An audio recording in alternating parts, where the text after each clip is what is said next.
Hi there. So, maybe you've been getting into Buddhism, maybe you've been practicing Buddhism for a while, and you find it really useful, really interesting, and maybe quite rational, sensible, makes sense. But maybe there's a bit of practice that you just don't understand, and quite often for people that is Buddhist ritual. The practice of ritual and worship has been a big part of Buddhism for a long time, but it can sometimes feel a bit at odds with some of the kind of logical and rational teachings of Buddhism. So in this series, what we're hoping to do is unpack some of the mysteries and wonder of the practice of ritual, to explore some of the aspects and themes for you, and hopefully give you a way into what, for me, and for us actually, it's a really fruitful thread and strand of Buddhist practice. So my name is Viryanaga, so I'm the chair of the Brixton Buddhist community, and I'm here today with Amarapuspa, who's our women's mitral leader at Brixton Buddhist community, and we're just basically going to spend a bit of time having a discussion about ritual and what it means to us. So yeah, really lovely to do this with you. Yes, I'm really looking forward to it. Great. So what we'll do is we'll just give a summary, give a bit of overview, and then we'll just have a bit of a discussion about it, a bit of a chat about it. And then, there'll be an opportunity to take some questions from the chat room if you're tuning in at home. And then we will have an opportunity to do a little bit of meditation. Amarapuspa is going to lead us in some meditation.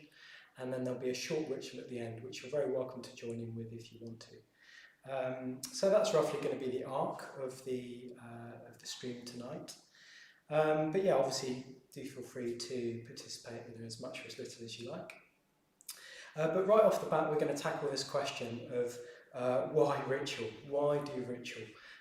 So there's so many, there's so many sort of secular forms now that have taken Buddhist practice and have changed them or tried to take out some of the what perhaps they consider irrational elements of Buddhist practice into trying to create something which is, or certainly in their mind, more straightforward or more direct, or taking the sort of good stuff out of it in a way. Obviously, as a Buddhist, I would strongly disagree with that. I'd strongly disagree with that premise that ritual, the practice of ritual, isn't vital, rich, almost an essential part of Buddhist practice. And hopefully, in the course of this discussion, we'll get an opportunity to see why, in a way, and hear a bit about our own personal relationship to ritual as well.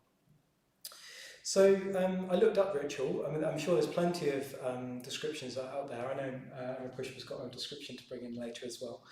The description I came across, or a summary of ritual, was a sequence of activities performed in a sequestered place according to a set sequence.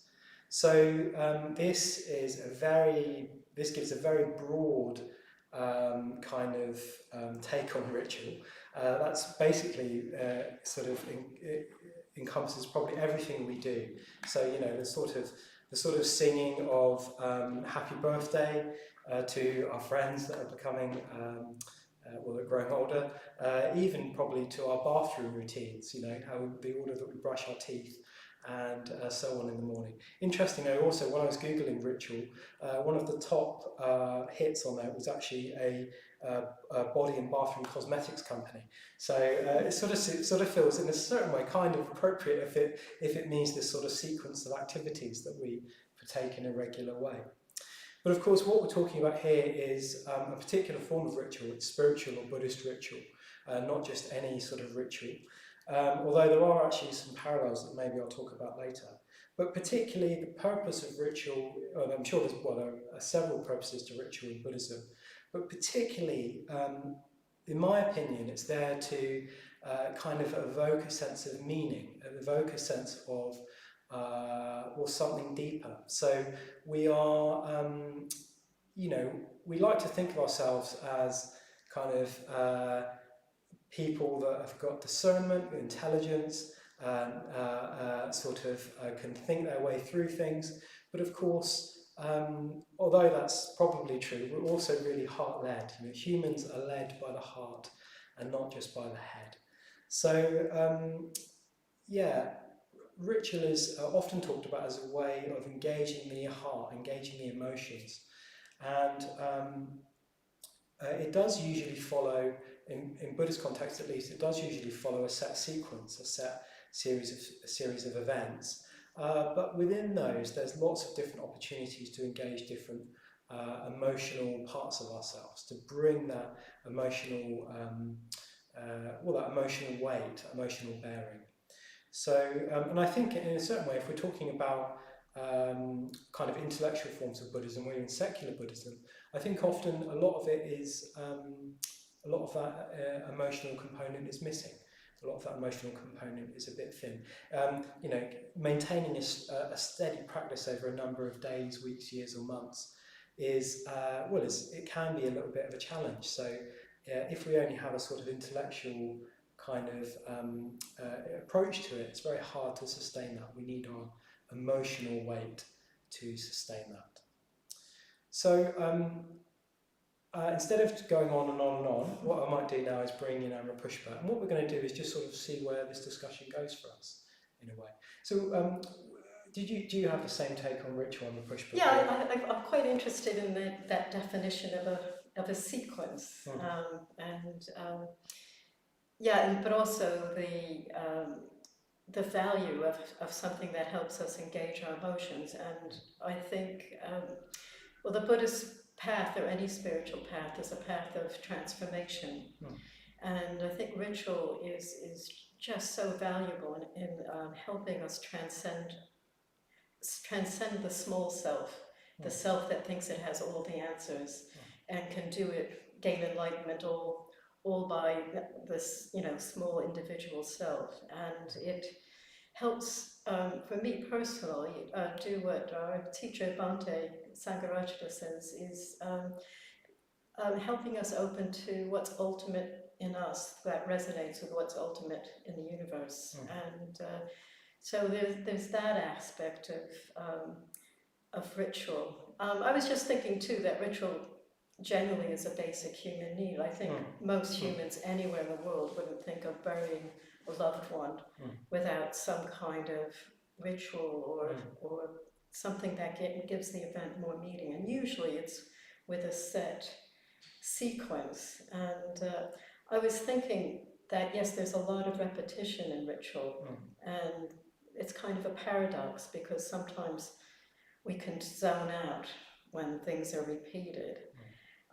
But the other end of the spectrum is that the more you repeat something, the more you go deeper with the words. And I guess that's what tradition is all about. So it's we need to find this middle way between not getting too stultified around repetition, but also opening up to the fact that with repetition we're opening up to new habits. So we're trying to create new habits collectively. I'm sort of glad you mentioned that element of ritual in everyday life in a way, because whether or not we're sort of Buddhist practitioners, or whether you think of it as a Buddhisty thing, it is just a sort of human thing, isn't it? Yes. There's sort of endless rituals that we have in our cultural society, or maybe even individually, that we all sort of recognise. Like the birthday I mentioned, like the funeral, like the weddings, all sorts of things. So I've definitely met people that sort of met people at meditation classes that have been like, oh, I'm really into Buddhism, but I really don't get ritual. And often what I say to them is, well, you do ritual already. Yes. It's just a sort of different form of it. Yes. I'd be curious as to what you think about this, but often I think that people's resistance or anxieties around doing ritual is often about the form rather than the sort of act, if that makes sense. Like amongst newer people, they're often a bit uncertain about undertaking ritual because they're a bit worried about not doing it right or upsetting people. Yes, maybe, or understanding. I think there's a rational aspect to ritual, but that also ritual takes us beyond concepts. But I think it's important people understand why they're doing ritual. So it's very easy to understand why you'd be doing a ritual for a funeral. But if you're coming across a Buddhist ritual, you don't know anything about it, it's understandably going to cause discomfort and also fear around group, group that you don't know, maybe being carried away with a group. There are all sorts of things. So we need to understand for ourselves why ritual. And I suppose when I started out as a Buddhist, I was very turned off to ritual, like most Westerners. I saw it as quite naive, and and there's also Western bias. I think I was very, and if things weren't pinned down in concrete, they weren't real. So. But at the same time, I was yearning for holding something sacred and feeling like life was a bit dry. So I didn't like the Buddhist ritual I saw at first, but I really respected the people who were doing it. I started having confidence in them and tried to be open to why do they see value in it, and then now I'm very, very behind ritual. I find it deeply inspiring. Yeah, I've got a similar story actually. I think certainly for me, I was also very uncertain about it to start with. Again, I think I trusted the people, but I guess I came from a sort of scientific background, so I definitely had that kind of way of looking at things. But you were saying, what's the kind of setting things in concrete? It seems a bit irrational in a way, and I've grown to love it. So it's sort of interesting. I think that's quite a common experience. It is. But I wonder what, for someone like that, for someone approaching ritual for the first time, what might you say was the kind of benefits, or why might they want to engage with ritual or undertake a regular practice of ritual? I'd say, for one thing, ritual is an action. I suppose one value it brought up for me from the very beginning is there was something wholehearted about ritual, that you're bringing your body, you're taking an action by bowing or making an offering. There's speech, you're repeating words that you're almost acting as if, like you're speaking words that might inspire what you're aspiring to. And you're putting more energy into that by holding that sacred in a collective space. And it's also this sense of, I don't have to do it all by myself. I can practice with others and can pick up on their inspiration even, and also be in touch with a type of inspirational energy through the beauty of offerings, the flowers, the candles, and the Buddha. What the Buddha represents is my ideal, and we have so much pulling us away from our ideals in everyday life, and ritual can help us. I think we need this wholehearted engagement of body, speech, and mind, this Buddhist wholehearted, whole being perspective. It really brings it together beautifully, and we don't even have to think about it. It will help transform us without us having to consciously think, I have to, this is what I want, this is the way I want to be. It's just being under the sphere of influence of other people practicing and being in the presence of what represents what most inspires us as Buddhists. I mean, most commonly, ritual is undertaken in a collective way. I mean, you can also do it on your own, yes. Can't you? I mean, I very much enjoy doing rituals on my own, yeah. But mainly it's a collective practice, and there is something very powerful about doing it all together, isn't there? Yes. Something very good. I mean, I wonder if you should also say a little bit something about the shrine as well. There is, in a ritual, there's usually always a focal point, which is the shrine, often in Buddhist rituals. And we're actually going to cover the shrine and the symbolism of the shrine next week, talking about some of the ritual offerings, maybe even the format of making offerings and so on. But in sort of summary, it represents a kind of the ideal, and often I think sometimes there's a bit of confusion, I think, around worship. And what I've heard people say is, but I didn't think Buddhists believed in God, so why are you sort of worshipping the shrine? which, I mean, I think it is fair to say it is worship, but there's a subtle difference. So Buddhism is a non-theistic religion. We don't believe that the Buddha was God, although we definitely believe he transcended sort of mundane human existence. I think that would be fair to say. But also, I think the shrine can be, well, it is symbolic of our ideals. The Buddha represents the highest realization of humanness, if you like, the highest realization of a human. But also, we can attach our own ideals to that. Would you say that's right? Yeah, I'd say it represents our full human potential. And so I personally don't like the word worship either, being a lapsed Catholic. I think there's something, for me there's something, and I think we all have different associations with words, but for me there's something slavish and blind faith, and that, you know, there's something all omnipotent, that, and you're very weak, and Buddhist worship isn't like that at all. There's this very much participatory, taking responsibility for oneself, and coming into relation with the Buddha symbolically. And a symbol is something visible that stands for something invisible. And we're moving towards something beyond concepts. You know, in Buddhist practice, we're getting beyond the small self in something that we can't conceive of.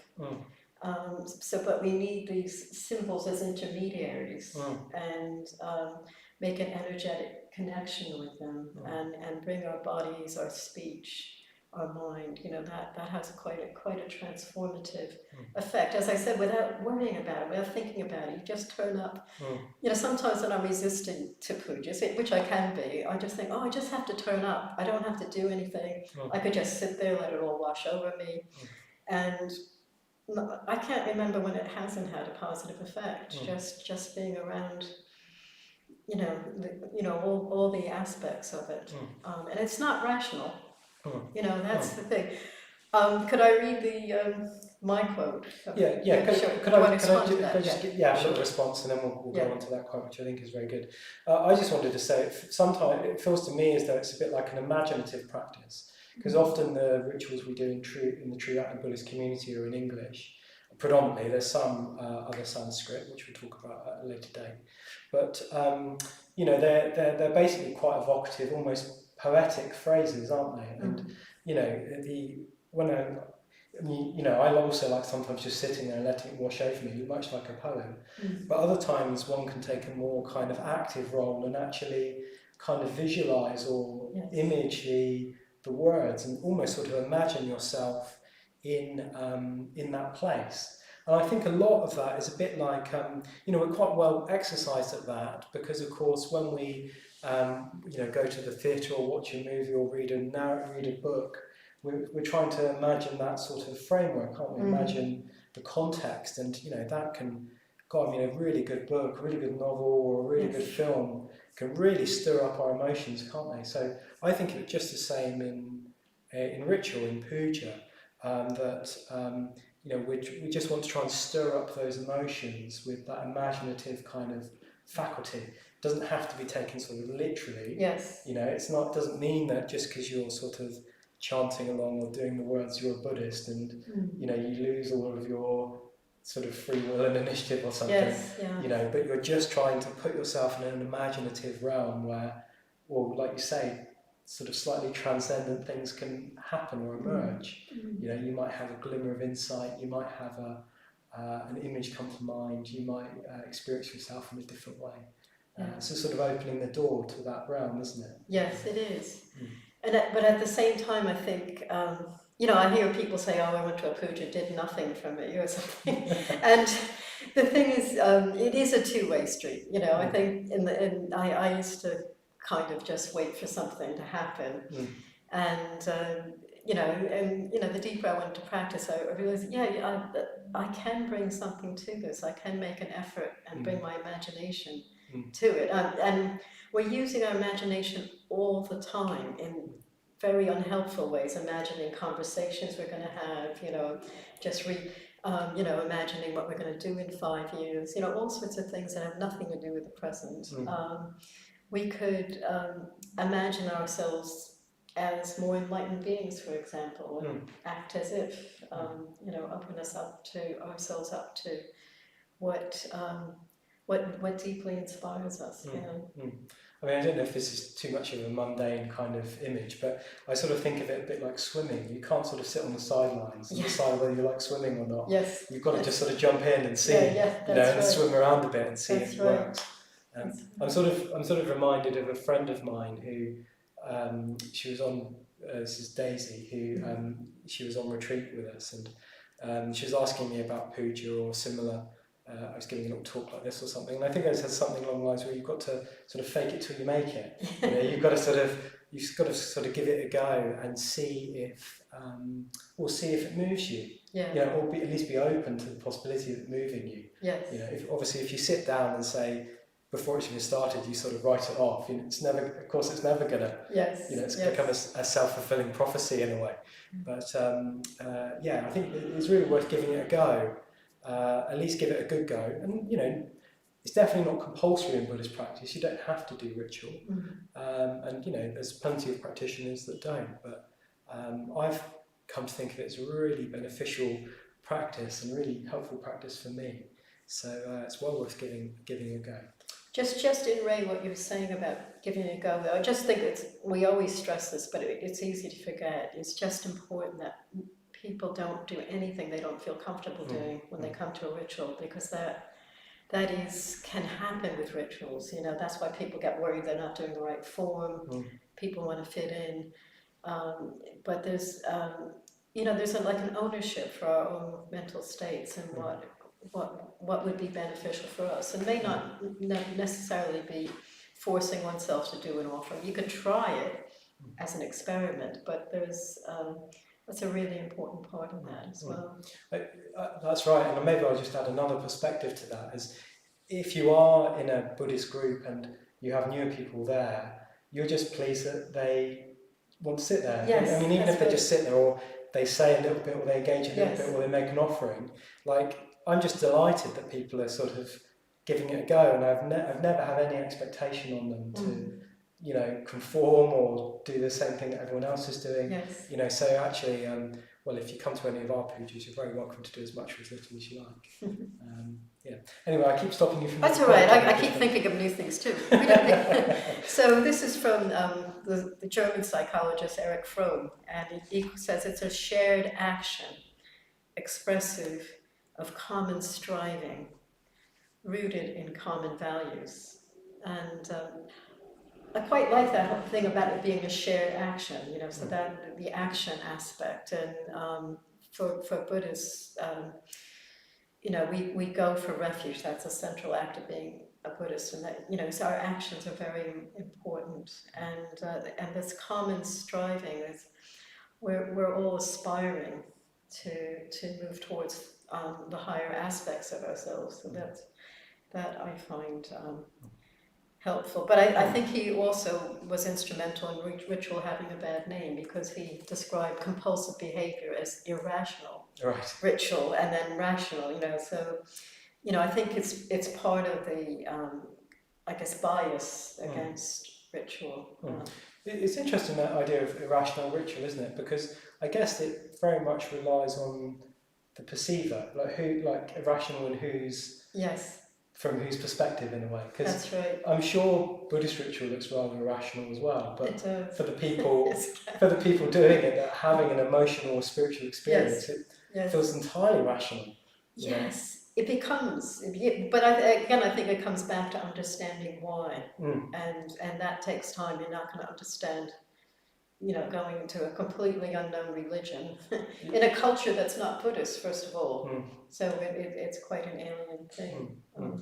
I would probably say that there's also an advantage to that as well, because it can be quite easy with ritual to it becomes a habit, and one stops to, one just sort of engages with it routinely without engaging one's emotions.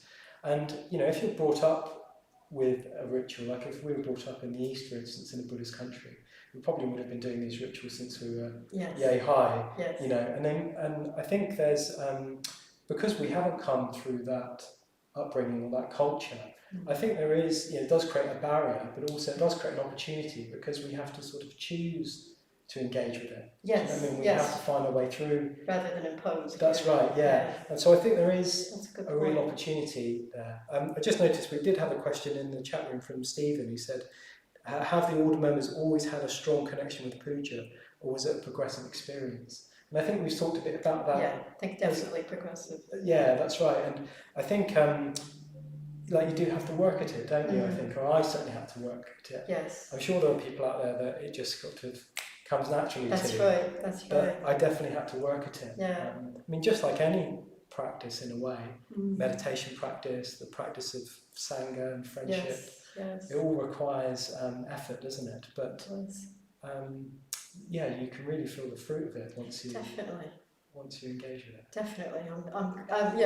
Because I was so turned off to ritual after my Catholic experience too, and not that all Catholic experiences are negative, but mine was in the particular conditions I had. So it's it has taken me a long cautious exploration, and has borne much fruit.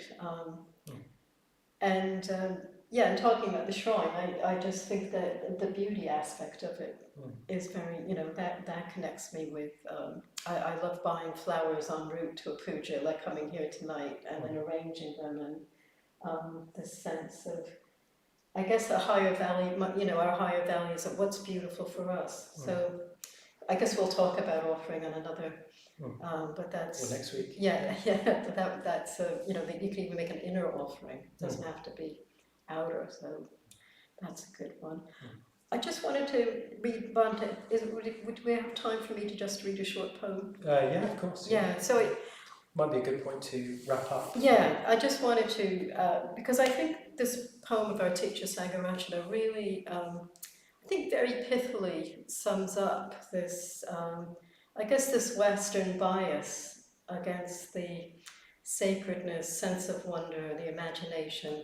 I guess being in this state of I don't know, I don't have all the answers, and he talks about how we reduce the world into just cold dead matter when it's really all energy. And the poem is called Animist.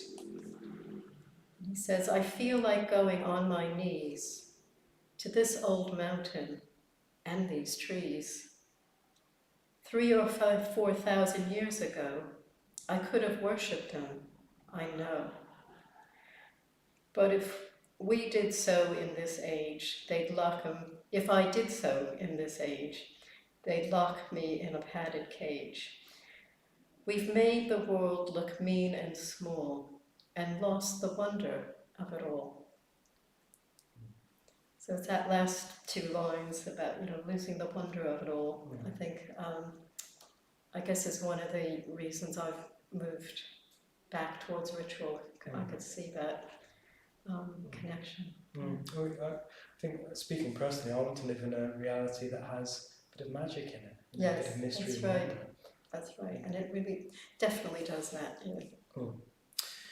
Okay, good. So I hope maybe we'll continue to pick up this thread over the next 4 weeks. So I think what we're going to talk about is the symbolism of the shrine and offerings next week. And then we're going to talk about mantra, which is often a significant part of Buddhist ritual. And then finally, we're going to finish the series with talking about the Sevenfold Puja, which is one of probably the most popular or most widely performed ritual in the Triratna Buddhist community. So that's going to be the arc over the next 3 weeks, so do tune in and join us for that.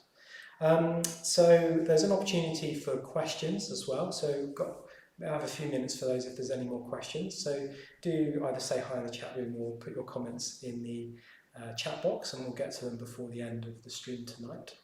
And before we go into the sort of more practice part of the night, where Amarapuspa is going to lead some meditation and we will do a ritual together, I just wanted to basically ask you for money. So the ritual of money giving. The ritual of money giving, yes. So not to we have the mystery and magic, we have the exploration of Buddhist practice. It's so easy to think that that is somehow separate from the realities of life. But of course, the realities of life is that things need money to function, and Buddhist centres are just the same as that as well. So here at the Brixton Buddhist Community, we try to raise £2,000 every month, and that helps to fund all of these activities, all these live streams, all the other events that we put on, all of the online channels and so on. So if you've appreciated this talk today, or you would like to see more, you'd just like to support the centre, do consider supporting us. So far this month, out of our £2,000 total, we've raised £948. That's mainly from our regular standing orders and monthly givers. So yeah, do think about contributing if you want. I'll get Jack to put a link in the chat room for you so you can follow to our donate page. So yeah, if you could donate, that would be very, very helpful. Okay, so we don't have any more questions at this point. So I guess what we'll do, Amarapuspa, is there anything else you wanted to bring in before we... Okay, so what I'll probably do then is I'm just sort out my chat room just to make sure we haven't missed anybody. But if you're ready, we could hand over to you for the Sure. meditation part. For the meditation, should we turn to the side now, or should I? You can just go to after. Okay, I'll sit as I am. I'm just going to lead us in a short, more like a meditation reflection to get us to prepare, connect us more with our ideals and aspirations, which is very much a part of Buddhist ritual. And after the meditation, I'm going to read that poem again, and then Viryanaga will start what we call Threefold Pooja. So they're very simple verses. Will you say something? I think maybe we'll go straight into it. Don't you? Yeah, so maybe you'll say a few things. They're very, there's 3 sections, and they're very focused on the Buddha and our reverence for the Buddha as our teacher, our inspiration, ideal of enlightenment. And there are just three moods of that. And after the first verse, I'm going to read some verses from the Dhammapada, which is one of the earliest collections of the Buddha's teachings. And they're very profound and wise teachings. I think they speak for themselves, and I think we have readings like this to connect with our inspiration. And after the 3rd section, I'll chant the Shakyamuni mantra. So the Shakyamuni mantra relates to the historical Buddha, and Shakyamuni means silent sage. He was often known as the silent sage, but not all mantras have to have meaning. It's more about the sound. And during that, we'll make offerings to the shrine, and then when the mantra dies down, we'll just sit quietly, and that will be the end. That's right, I'll just ring a bell at the end, Yes. and then we'll finish for the night. Okay. If you can go straight from the meditation into the puja, maybe Maybe we'll turn to the side, yeah. Okay. So.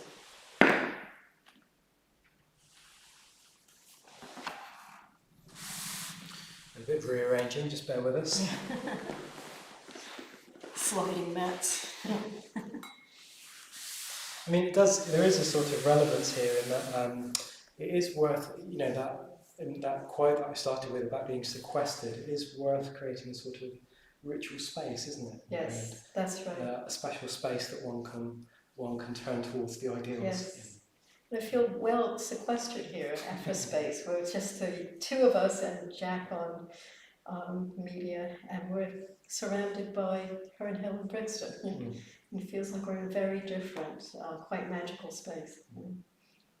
So we'll do about 10 minutes or so meditation, then I'll ring a bell and read the poem, and then Viryanaga will start the puja. Oh no, she just mentioned we'll do the puja and call and response. Yes. So I'll say a line and then you can say the line back. So again, repetition. Okay, so let's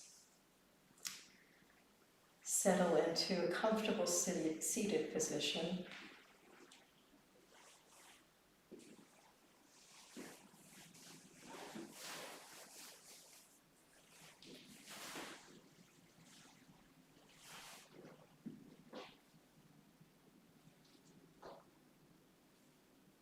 Just inviting our bodies to be still, comfortable, relaxed and poised.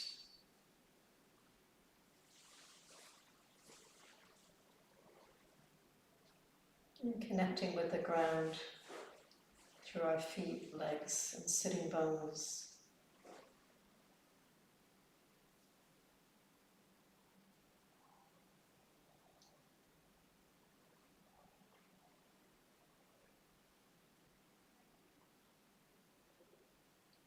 And then connecting with the breath, moving in and out of our bellies.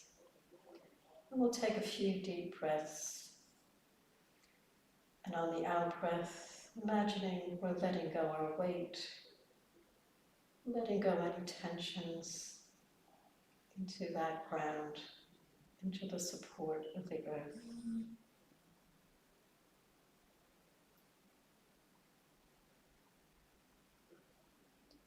And then breathing normally.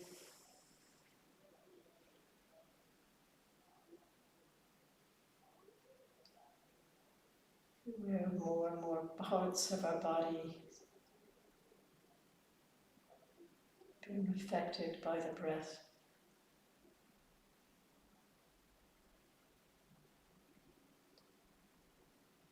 Looking for a sense of uplift and expansion in the upper parts of our bodies.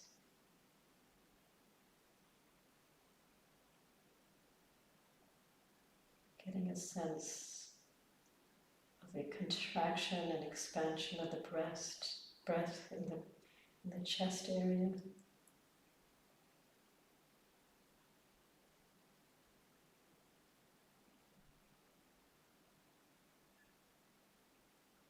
Softening our faces.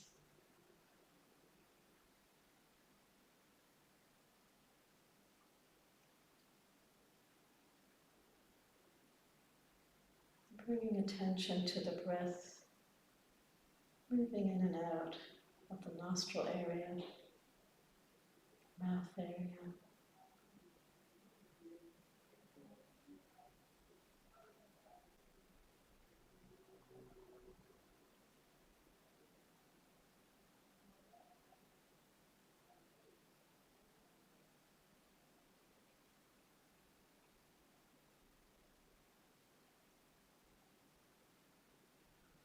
And connecting with how we are in this moment.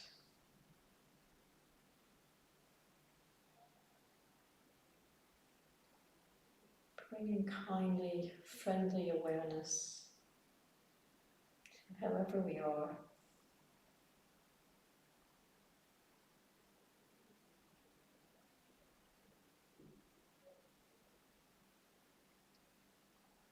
And perhaps imagining anything tense or uncomfortable being soothed by the kindly touch of the breath.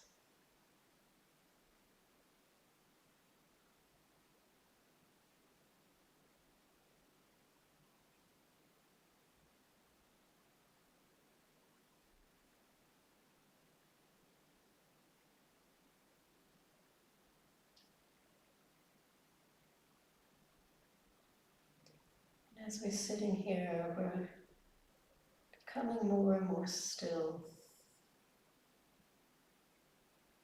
more and more connected with ourselves and how we are.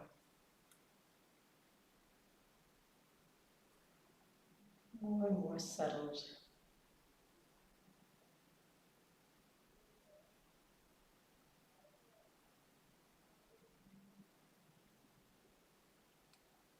And into that space, we're going to bring to mind our highest ideals and aspirations.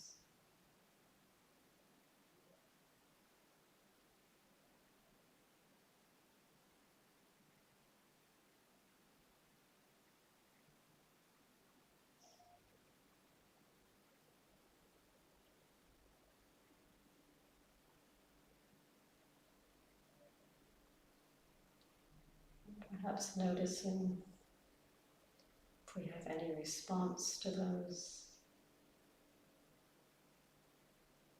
any words or images.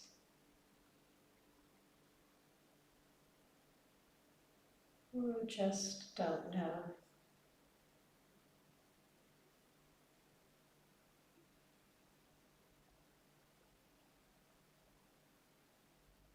It's enough to ask the question, what inspires me? What are my highest ideals and aspirations?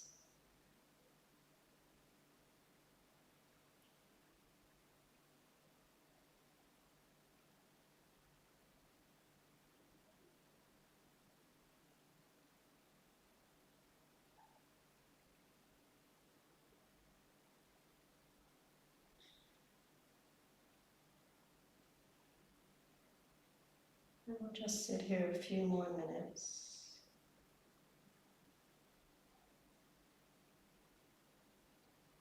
Connecting with the breath and the question when we get pulled away.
Animist. I feel like going on my knees to this old mountain and these trees. 3,000 or 4,000 years ago, I could have worshipped them, I know.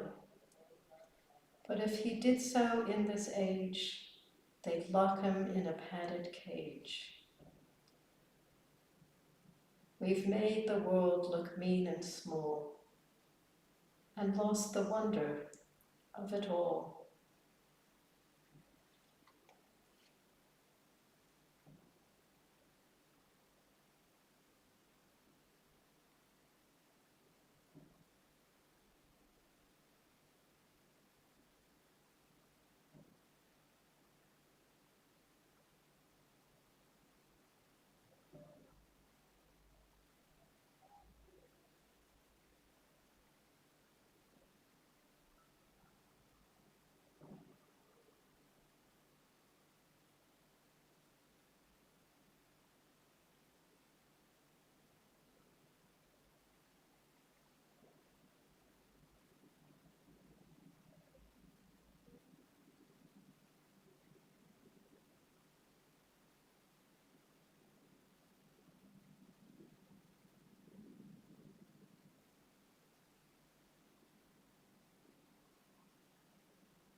Pooja. Opening reverence. We reverence the Buddha, We reverence the Buddha, the perfectly enlightened one, the perfectly enlightened one, the shower of the way. the shower of the way. We reverence the Dharma, We reverence the Dharma, the teaching of the Buddha, the teaching of the Buddha, which leads from darkness to light. which leads from darkness to light. We reverence the Sangha, We reverence the Sangha, the fellowship of the Buddha's disciples, the fellowship of the Buddha's disciples, that inspires and guides. that inspires and guides.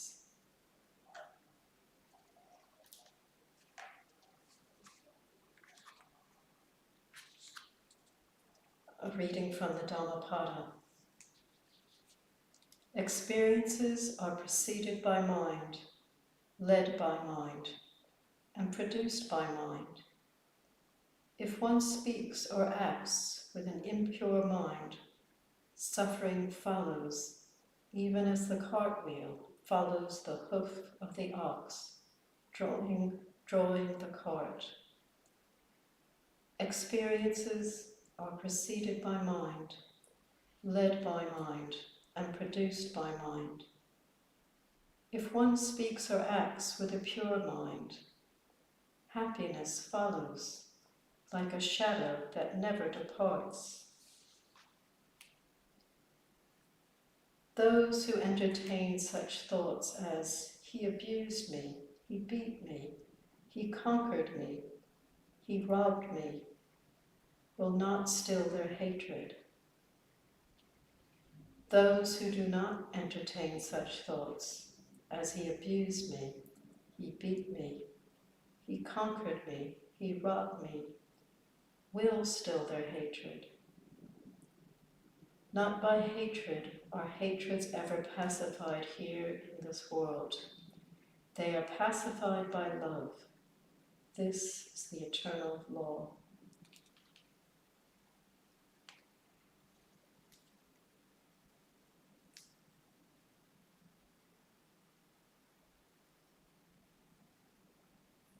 Reverence to the three jewels.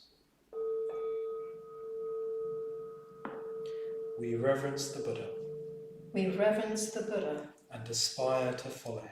and aspire to follow him. The Buddha was born as we are born. The Buddha was born as we are born. What the Buddha overcame, What the Buddha overcame, we too can overcome. we too can overcome. What the Buddha attained, What the Buddha attained, we too can attain. we too can attain. We reverence the Dharma We reverence the Dhamma and aspire to follow it and aspire to follow it with body, speech and mind with body, speech, and mind until the end. until the end. The truth in all its aspects, The truth in all its aspects, the path in all its stages. the path in all its stages. We aspire to study, We aspire to study, practice, practice, realize. realize. We reverence the Sangha We reverence the Sangha and aspire to follow it, and aspire to follow it, the fellowship of those the fellowship of those who tread the way. who tread the way. As one by one, As one by one, we make our own commitment, we make our own commitment. an ever-widening circle. An ever-widening circle, The Sangha grows. the Sangha grows.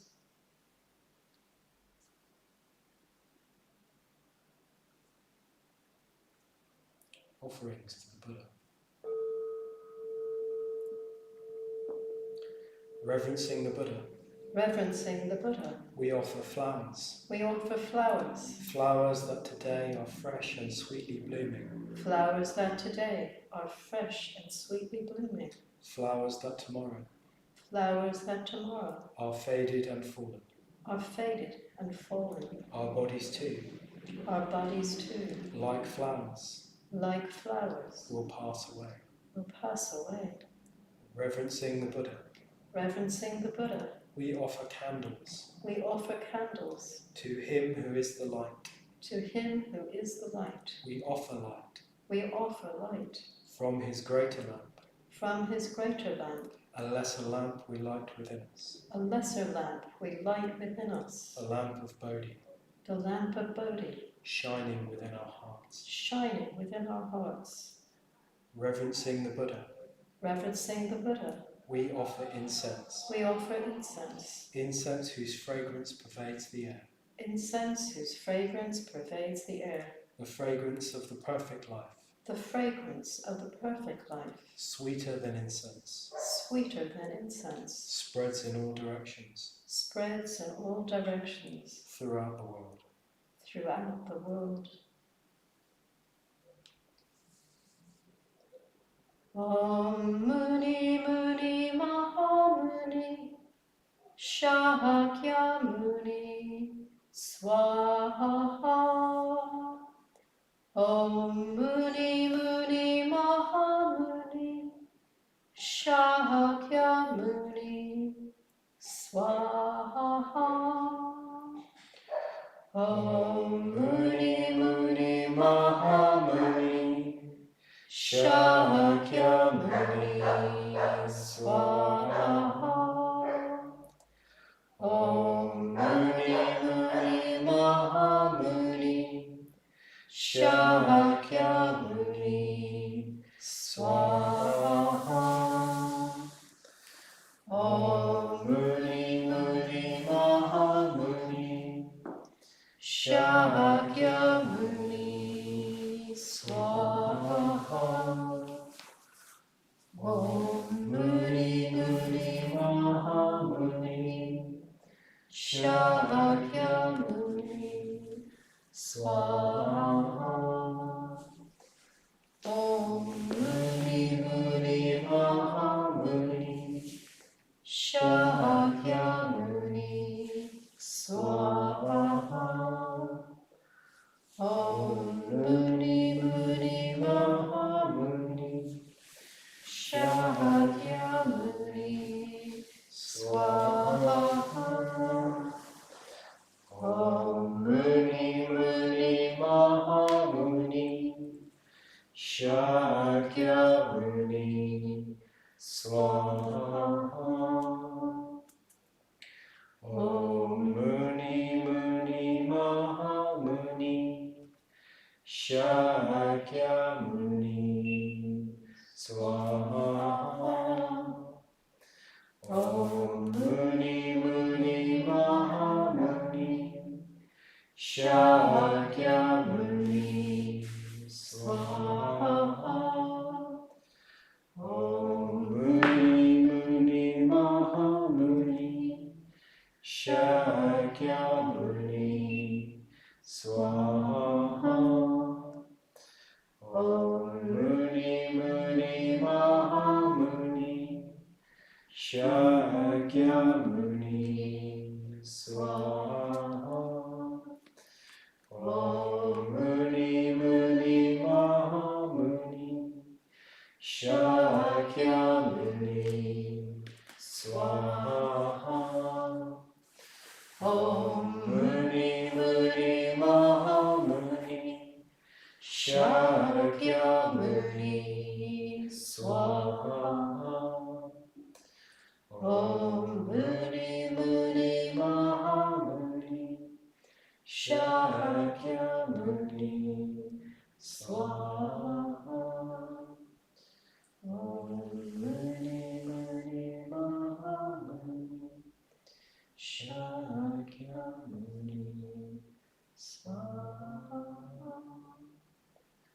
Om